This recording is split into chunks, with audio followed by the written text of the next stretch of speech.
આપણે તુચ્છ છીએ, પણ ભગવાનના થઈએ ને તો અણમોલ બની જઈએ. ભગવાન એકડો છે ને આપણે મીંડા જેવા છીએ. ગમે તેટલા મીંડાઓ ભેગા થાય, પણ કૃષ્ણ રૂપી એકડો આગળ લાગે તો દરેક શૂન્યની કિંમત થઈ જાય. એમ આ જેટલાય પદાર્થો માણસ ભેગા કરે છે એ બધા ક્યાંક ક્ષણિક હોય છે, તુચ્છ હોય છે, પણ જ્યારે એનું સમર્પણ કરી દે છે ને ત્યારે પ્રસાદી બનીને અણમોલ થઈ જાય છે. પછી એને ઝોંખાતું નથી. પછી તો કણિકા લઈને માથે મૂકો તો જન્મ સફળ થઈ ગયો હોય એવો અહેસાસ થઈ જાય છે. કંચન મોલ ભઈ આજ જા દધી બ્રહ્માદિ કો દુર્લભ સો ગ્વાલિન બાટ દઈ. જે બ્રહ્માદિ આદિ મોટા મોટા દેવતાઓને દુર્લભ છે, પ્રભુ એવા કૃપાળુ છે, એ પ્રસાદ બનાવીને અધરામત ભક્તોમાં વાટી દે છે. આ તો વ્રજના કૃષ્ણનો આનંદ છે, એ જ તો એની કૃપા છે. સહજ સ્વાભાવિક તુચ્છ જીવોને પણ શ્રેષ્ઠતાનું દાન પરમાત્મા લીલાઓમાં કરે છે. આ દાન લીલા ભક્તો પાસે ઉઘરાવેલો કર અને ભક્તોને સ્વીકાર કરે, પોતાના કરે. એના જ બીજા દિવસ એટલે વામન દ્વાદશીનો દિવસ. બંનેમાં ફરક એટલો છે કે વામન દ્વાદશીમાં ઠાકોરજીનો હાથ આમ છે, યાચકની જેમ, અને દાણ એકાદશીમાં ઠાકોરજીનો હાથ આમ છે, અધિકારની જેમ. બંનેમાં દાનનો પ્રસંગ, પણ એકમાં દાન અને એકમાં દાણ. વામન દ્વાદશીમાં પણ ભગવાન માંગવા જ આવ્યા છે બલિરાજાના આંગણે, પણ પોતાના માટે નહીં, દેવતાઓનું હિત કરવા માટે. એમને પાછું સ્વર્ગ અપાવું છે એટલા માટે. પણ દાણ એકાદશીમાં બીજા કોઈ માટે નહીં, પોતાના આનંદ માટે પધાર્યા. વામન દ્વાદશી એ પણ એક જયંતી છે. પ્રસિદ્ધ કથા આપ જાણો છો એમ. બલિરાજાના આંગણે વામન આવ્યા, માંગવાનું કહ્યું, સંકલ્પ કરાવ્યો અને વામનમાંથી વિરાટ થઈ ગયા. આ વિરાટતા જ સહજમાં પરમાત્માએ પોતાનો બલિરાજાના સમર્પણનો સ્વીકાર કર્યો, વિરાટ બની. જો માણસ પણ જ્યારે વિરાટ બને છે તો સમગ્ર વિશ્વ પોતાનું લાગવા માંડે છે. આપણી તકલીફ એ છે, ઊંચાઈ વધારવાની મહેનત કરવાને બદલે સૂઝના હિલ ઊંચા કરવાની કોશિશ કરીએ છીએ. ક્યાંક ઊંચા પદ ઉપર, ક્યાંક ઊંચા સ્થાન ઉપર, ક્યાંક ઊંચી પ્રતિષ્ઠા પર પહોંચી અને મોટા થવાની કોશિશ કરીએ છીએ. મોટા પદ માણસને મોટા નથી કરતા, એના હૃદયની મોટાઈ એને મોટો બનાવે છે. બલિરાજા કો સમર્પણ સાચો, સર્વસ્વનું સમર્પણ કરી દીધું છે અને ભગવાન સુતલ લોકનું રાજ આપી પોતે દ્વારપાલ થયા છે. બલિરાજા પણ ભગવાનના ભક્ત છે, પ્રહલાદના વંશજ છે, અને એટલે માર્યા નહીં. બાંધ્યા તો ખરા, પણ ભગવાન પોતે બંધાયા. આજના દિવસે પણ ઠાકોરજીને શાલિગ્રામજીને પંચામૃત આદિનો ક્રમ આપણે ત્યાં વામન જયંતિના દિવસે હોય છે. દિવસો જવા લાગે, ધીમે ધીમે સાંજીના દિવસો આવે સેવા ક્રમમાં. આ વ્રજની લીલાઓ છે. ઋતુ પ્રમાણે, કાળ પ્રમાણે પ્રભુ અનેકવિધ લીલાઓ કરે છે. 6 ઋતુઓ ઠાકોરજીની સેવામાં સખી બનીને ઉપસ્થિત હોય છે. સાંજીના દિવસો, સાંજી એ વ્રજનો એક ખેલ છે. બધી જ સખીઓ ગોપીજનો ભેગી મળી વનમાંથી ફૂલો ચૂંટીને લાવે અને ઘરના આંગણાની બહાર સુંદર ચિત્રકારી કરે, સાંજી ભરે. એને સાંજી કહેવાય. અહીંયા જ્યારે સ્વામીજી આદિ ભેગા થાય છે, સાંજી ભરવું તો બહાનું છે. પોતાના પિતા વૃષભાનજી પાસે રાધાજી આવીને કહે છે કે બાબા, આ નંદમહેલનો બગીચો બહુ સુંદર છે, એવા સુંદર સુંદર ફૂલો એમાં ઉગે છે, અમે ફૂલો ચૂંટવા જઈએ, અમારે સાંજી ખેલવું છે. અને આમ બહાનું બનાવીને ઠાકોરજીને મળવા આવે. આ દિવસોમાં ગુપ્ત સેવામાં સ્વામીની ભેખના શૃંગાર ઠાકોરજી ધરે, એટલે કે ઠાકોરજી પોતે સખી બને અને સખી બની રાધાજીની સાથે સાંજી ખેલવા જાય. બધાને એમ લાગે કે રાધાજીની સખી આવી છે, પણ આ તો અમારો નટખટ કનૈયો સખી બની શ્યામ સુંદર રાધાજીને મળવા આવ્યો છે. આમ સ્વામીની ભેખના શૃંગાર થાય. એ સમયે વ્રજયાત્રા વ્રજમાં શરૂ થઈ ગઈ હોય, એટલે વ્રજયાત્રાનો જ્યાં જ્યાં પડાવ પડ્યો હોય, પહેલો દિવસ, બીજો દિવસ, વ્રજયાત્રા જ્યાં હોય ત્યાં ઠાકોરજીની આગળ એ જ વ્રજનું સ્થાન ચિતરવામાં આવે અને ચિતરીને રોજ સાંજેની પરિક્રમા કરવામાં આવે કે જે વૈષ્ણવ વ્રજમાં યાત્રા કરવા નથી જઈ શક્યા તો એ વ્રજને ઠાકોરજીની આગળ ખડું કરી અને એની પરિક્રમા કરી એ વ્રજયાત્રાના ફળને પ્રાપ્ત કરતા હોય છે.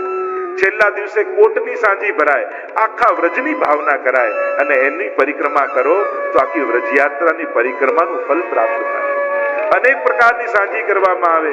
એ રંગની હોય, એ કઠોળની હોય, એ અનાજની હોય, એ જલની ઉપર હોય, જલની ભીતર હોય, એ ફૂલોની હોય, ફળોની હોય, અનેક પ્રકારની સાંજીઓ વ્રજભક્તો કરે છે.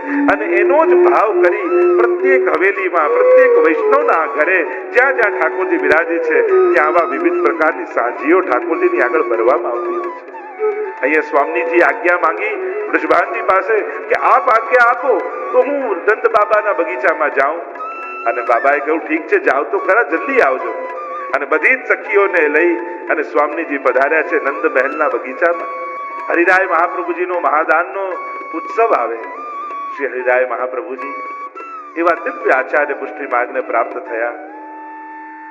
અનેક ગ્રંથો, અનેક કીર્તનો, અદ્ભુત રચનાઓ આપની આજે પણ આપણને ભાવાત્મક કરી દે છે, ભાવથી ભરી દે છે.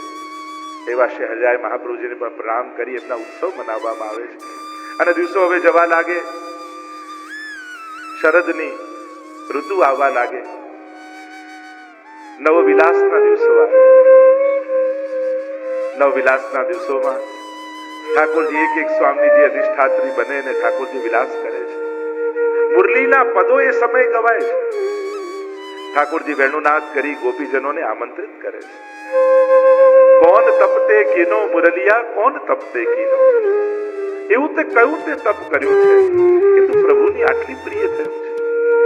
ગોપ્યત કિમાચરદયમ કુશલમ સ્મવેણુ દામોદરાધર સુદામપી ગોપિકાનામ ભુંક્તે સ્વયં યદ વસિષ્ઠ રસમ મૃદિન્યો ઋષ્યત પચોશ્રુ મુચુસ્તરવો યથાર્યા. એવું કયું ધર્માચરણ તે કર્યું જેને અમે નથી જાણતા. ગોપીઓ કહે અમે શ્રુતિ રૂપા છીએ, અમે ઋષિ રૂપા છીએ, અને વેદથી અધિક ધર્મને બીજું કોણ જાણી શકે. તે એવું કયું ધર્મ કર્યું જેને અમને પણ નથી ખબર. મુરલીએ કહ્યું મેં અનેક પ્રકારના તપ કર્યા છે. તાડ તડકો વરસાદ બધું જ સહન કર્યું, છિદ્રો પડાયા, અને ત્યારે થઈ છેક પ્રભુના અધર સુધી પહોંચી છે. મુરલિયા હરિ કો નાચ નચાવત. ગોપીજનો તો ફરિયાદ કહે છે કે એવું તે કયો મંત્ર આણે સાધ્યો છે કે ભગવાન જે કોઈને વશ નથી એ આ મુરલીને વશ થઈ ગયા. અને મુરલી માટે તો જાણે તપ ન કરતા હોય પેલા ધ્રુવજી એક પગ પર ઉભા રહીને તપ કરે એમ પરમાત્મા જયારે વેણુનાદ કરતા હોય ત્યારે એક પગ પર ઉભા થઈ જાય. જ્યાં સુધી વગાડે ત્યાં સુધી એક પગ ઉપર પોતાના ડાબા પગને નીચો રાખી જમણો પગ એની ઉપર સ્થાપિત કરે અને એક પગ ઉપર જાણે તપ કરતા હોય મુરલીને પામવા માટે. અને એમાં પણ પોતાના અધરના તકિયા અને ગાદી ઉપર પધરાવી એના ચરણ દબાવતા હોય એના છિદ્રોને દબાવે. આ કયા મંત્રનું ફળ છે? એવું કયું તપ કર્યું છે? મુરલી કહે મારું તપ નથી, આ તો પ્રભુની કૃપા છે. સંપૂર્ણ સમર્પણ છે. મારી ભીતર મેં કાંઈ ભર્યું નથી, કેવલ કૃષ્ણનો આસ્વાદ કર્યો છે. એના આધારે ને એના નિશ્વાસે જીવું છું, એટલે જ પ્રભુને પ્રિય છે. સમર્પણ પ્રભુને સહજ આપણને પ્રિય બનાવી દે. આપણા સમર્પણમાં જેટલી તાકાત હશે, જેટલું ભીતરનું ખાલીપણું પ્રભુના થવાની તત્પરતા સાથેનું હશે, એટલું જ પ્રભુ સહજમાં સ્વીકાર કરશે, પોતાના કરીને રાખશે. એક ક્ષણ પણ પ્રભુ છોડતા નથી વેણુને. એ મુરલીના પદો ગવાય. 10મો દિવસ એટલે દશહરાનો દિવસ.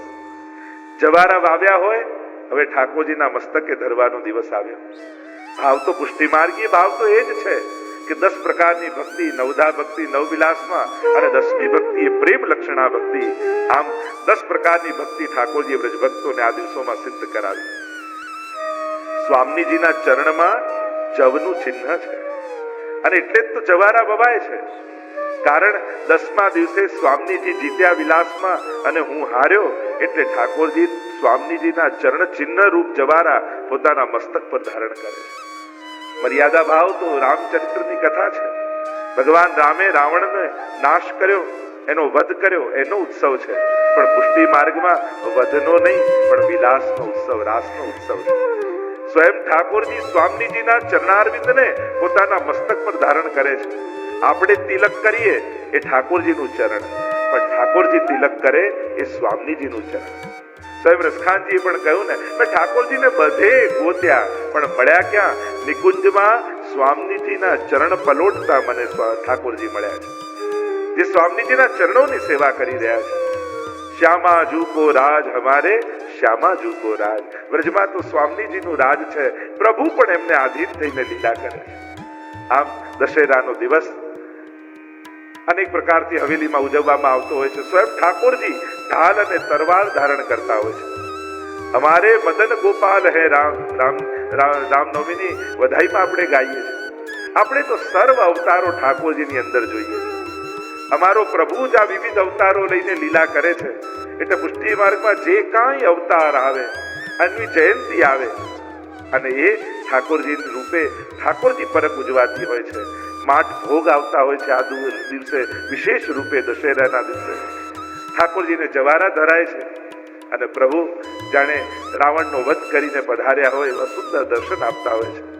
રાસમાં હાર્યા છે અને હવે તો શરદની રાત્રિ આવી. જે રાત્રિનું વચન ઠાકોરજીએ ગોપીજનોને કાત્યાયની વ્રત સમય આપ્યું હતું. ભગવાન પીતા રાત્રિ શરદોદ ફુલ્લ મલ્લિકા વિક્ષરંતુમ મનશ્ચક્રે યોગ માયામુપાશ્રિતઃ. એ રાત્રિને જોઈ પ્રભુએ પધાર્યા વૃંદાવનમાં. વેણુના સ્વર ભર્યા, ગોપીઓને આમંત્રિત કર્યા. ગોપીઓ સમજી ગઈ કે શરદની રાત્રિ આવી ગઈ છે, કે જે રાત્રિનું વચન પરમાત્માએ આપ્યું હતું.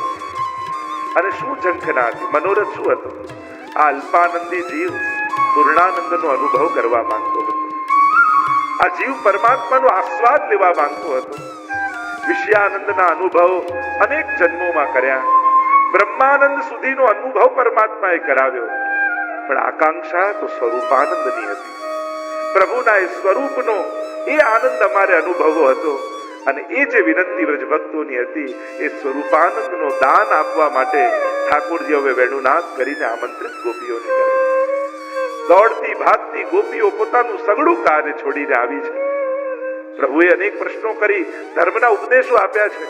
અરે ઘરે પાછા જાઓ, અહીંયા કેમ આવ્યા છે? તમારા સ્વજનો, તમારા પતિ, બંધુ, સખા, પિતા તમારી પ્રતીક્ષા કરતા હશે. ગોપીઓ કહે, એ તો આ જન્મના છે. ગયા જન્મમાં બીજું કોઈ હતું, એના પહેલા બીજું કોઈ હતું. પણ આપ તો આત્માના પતિ છો, જે દરેક જન્મમાં આપ જ હતા. અને આપને ભજવા એ જ અમારો પરમ ધર્મ છે. પ્રભુ, સંસાર આસક્તિ બળી ગઈ છે. આપ જે કહો છો એ સ્ત્રીના ધર્મો છે. સ્ત્રી બુદ્ધિ તો વેણું સાંભળી ત્યાં સમાપ્ત થઈ ગઈ. અહીંયા તો જીવાત્મા પરમાત્માને મળવા આવ્યો છે. અને આત્માનો એક જ ધર્મ છે, યો યદંશ સતમ ભજેત. જે જેનો અંશ છે એને અંશીને ભજવો. આપને ભજવું એ જ અમારો પરમ ધર્મ છે. પ્રભુ, આપે વચન આપ્યું હતું, આપના સ્વરૂપાનંદનું દાન કરશો. આપ કેવલ મનુષ્ય આકારે અવતરિત થયા છો. આપ તો રસમય છો, આનંદમય છો, અગણિત આનંદ, પૂર્ણ આનંદ છો. અને પૂર્ણ આનંદનો આજે અમારે અનુભવ કરવો છે. અને પ્રભુએ પરીક્ષા કરી, પ્રતીક્ષા કરાવી અને હવે પરિણામ રૂપે પોતે પ્રાપ્ત થવાના છે. તાપ થયો ગોપીઓને, મદ આવ્યો, પ્રભુ અંતર ધ્યાન થઈ ગયા. પ્રલાપ કરતી ગોપીઓ યમુનાજીના કાંઠે ભેગી થઈ ગોપી ગીતના ગાન કર્યા. જોર જોરથી રડવા લાગી. ઇતિ ગોપ્ય પ્રગાયત પ્રલપંતશ્ચ ચિત્રધા રુરુદુઃ સુસ્વરમ રાજન. કૃષ્ણ દર્શન લાલસા. કૃષ્ણની દર્શનની લાલસા જાગી છે, નિસ્સાધનતા આવી. હવે આકાર હતો ને ઘાટે મળ્યો. અધિકાર સંપાદન થયો, કારણ કે દીનતા જ અધિકાર આપે છે. મહારાજનું દાન પરમાત્મા ગોપીઓને કરે છે. ગોપીઓ પોતાના દેહભાનને ભૂલી આત્મભાવ જાગૃત થયું અને અલ્પાનંદ પૂર્ણાનંદનો અનુભવ કર્યો. એ જીવાત્મા, એ ઋષિઓ, એ વેદની ઋચાઓ જે ઉદ્દેશ્ય સાથે ભૂતલ પર આવી હતી, જેમ કૃષ્ણનો અવતાર છે એમ ગોપી પણ એક અવતાર છે. એ ઋષિઓ અવતાર લઈને આવ્યા છે, એ વેદની શ્રુતિઓ, ઋચાઓ અવતાર લઈને આવ્યા છે કૃષ્ણનો રસનો અનુભવ કરવા માટે. અવતાર સાર્થક થયો છે. પરમાત્મા મય બની છે ગોપીઓ. મહારાસનો અનુભવ કર્યો છે. અનેકવિધ લીલાઓ છે રાસ લીલામાં. રસાનામ સમૂહો રાસ. એક એવી લીલા જેમાં પરમાત્માના સમસ્ત રસોનો અનુભવ થઈ જાય, એ રાસ લીલા છે. પ્રભુ તો સ્વયં રસમાલય છે, રસો વૈસહ છે. વેદ પરમાત્માને રસો વૈસહ કહે છે. એને રસરૂપ કહો, એને આનંદ રૂપ કહો, એને પ્રેમ રૂપ કહો. प्रेम हरि को रूप है, जो हरि प्रेम स्वरूप एक होए द्वय यो लसे जो सूरज अरुधु. परमात्मा तो स्वयं प्रेम मूर्ति है. प्रेम रूप बन्या છે ગોપીજનો. રાસના દિવસો પસાર થયા. વ્રજમાં વિવિધ પ્રકારના ઉત્સવો આવે. પુષ્ટિ માર્ગ એટલે ઉત્સવનો માર્ગ, પુષ્ટિ માર્ગ એટલે મનોરથનો માર્ગ, પુષ્ટિ માર્ગ એટલે કૃષ્ણના રસનો અનુભવ કરવાનો માર્ગ. અહીંયા વિધિ કરતા પણ ભાવની પ્રધાનતા છે. બસ એક ગોપીનો ભાવ હૃદયમાં ધારણ કરો એટલે તમારા 12 મહિના ઉત્સવ બની જાય, દરેક વાર તમારો તહેવાર બની જાય. દિવસો જવા લાગ્યા અને વ્રજમાં તો હવે દિવાળીની તૈયારીઓ થવા લાગી. ધનતેરસ આવી. ધન્ય તે રસ, જે રસનો અનુભવ રાસમાં ગોપીઓએ અનુભવ્યો, ભક્તો માટે તો એ જ ધનતેરસ. ધન ધોવત નંદરાની, લક્ષ્મીજીનું પૂજન એ દિવસે થાય. ગોપીજનો લક્ષ્મીનું પૂજન કરવા માટે નંદાલયની બહારથી રસ્તા પરથી જઈ રહી હતી. યશોદાજી લાલનને સ્નાન કરાવી રહ્યા હતા અને ગોપીએ પૂછ્યું, અરે યશોદા, તારે ધન નથી ધોવું? અને એક લોટો જલ લઈને ઠાકોરજીના માથે નાખી અને કહ્યું, ધન ધોવત નંદરાની, મારું સર્વસ્વ ધન તો મારો લાલન છે, મારો કૃષ્ણ છે, અને એને સ્નાન કરાવું ને તો હું તો રોજ મારા ધનને ધોઉં છું. તમે તો વર્ષે એક વાર ધોવો છો, પણ હું તો નિત્ય ધોઉં છું. અરે લક્ષ્મી જેના હૃદય છોડી અને ચરણોની સેવા કરવા માટે ચરણારવિંદમાં વાસ કર્યો છે, એ પરમાત્મા મારા માથે બિરાજતો હોય તો લક્ષ્મીની કૃપા તો સદાય મારા પર એમને જ છે. શ્રયત ઇન્દિરા શશ્વદત્ત એમ ગોપીજનો કહે છે કે જ્યારથી પ્રભુ બ્રજમાં પ્રગટ થયા ત્યારે સ્વયં લક્ષ્મીજી જે વૈકુંઠની મહારાણી છે એ વ્રજમાં દાસી બનીને રહેવા આવી ગઈ છે. કારણ કે રાણી બનવામાં બાજુમાં બેસવા મળે પણ સેવાનું સુખ ન મળે. દાસી બનવીને વ્રજનો આનંદ લઈ શકાય, ગોપી બની કૃષ્ણ રસનો અનુભવ કરી શકાય છે. અને એટલા માટે લક્ષ્મીજી પણ પોતાનું સ્થાન છોડી વ્રજવાસીઓના વ્રજવાસીઓના ચરણોની ધૂળને લેવા માટે વ્રજમાં આવીને વાસ કરે છે. ધન્ય તેરસ, ધનતેરસ ઉજવી, રૂપ ચતુર્દશી આવી અને હવે તો આખું વ્રજ દીવાઓથી ઝગમગવા લાગ્યું. ભગવાન રામ રાવણનો વધ કરીને અયોધ્યામાં પ્રવેશ કરે છે ને એટલે દિવાળી આપણે ઉજવીએ છીએ. આ સ્વાગતનો તહેવાર છે અને આખું વ્રજ ઝગમગી રહ્યું છે. કારણ જ્યારે નંદ બાબાએ ઘોષણા કરી વ્રજવાસીઓની આગળ, અરે ઇન્દ્રનો યજ્ઞ આપણે દર વર્ષે કરીએ છીએ અને આ તો વર્ષ પૂરું થવા આવ્યું ને આ વખતે તો ઇન્દ્રયાગ કર્યો નથી. વ્રજવાસીઓને કહ્યું કે જાઓ બધા પોતપોતાના ઘરે જઈ વિવિધ પ્રકારની સામગ્રીઓ સિદ્ધ કરવા લાગો. બધા જ વ્રજવાસીઓ ગયા, આવ્યા પ્રભુ નંદ બાબા પાસે, પૂછવા લાગ્યા, બાબા ये इंद्र कौन है?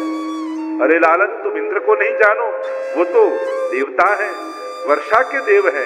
એ વર્ષા વરસાવે, ઘાસ ઉગે, આપણે ગોપાલક ગાયો ઘાસ ચરે અને દૂધ આપે અને આપણું જીવન નિર્વાહ ચાલે. પરમાત્મા કર્મનો સિદ્ધાંત સમજાવવા લાગ્યા નંદ બાબાને. કર્મણા જાયતે જંતુ કર્મણ ઇવ વિલિયતે, સુખમ દુઃખમ ભયમ ક્ષેમમ કર્મણ ઇવ વિપદ્યતે. પિતાજી બધું કર્મથી થાય છે. આ ઇન્દ્ર કોઈનું કાંઈ કરનારો નથી. પરમાત્માએ એને એ પદ આપ્યું છે એટલે વર્ષા કરે છે, બાકી જીવ તો એના કર્મોથી પામે છે. પૂજા જ કરવી હોય તો આ પ્રગટ દેવ જે ગિરિરાજ બાબા છે એમનું પૂજન કરો.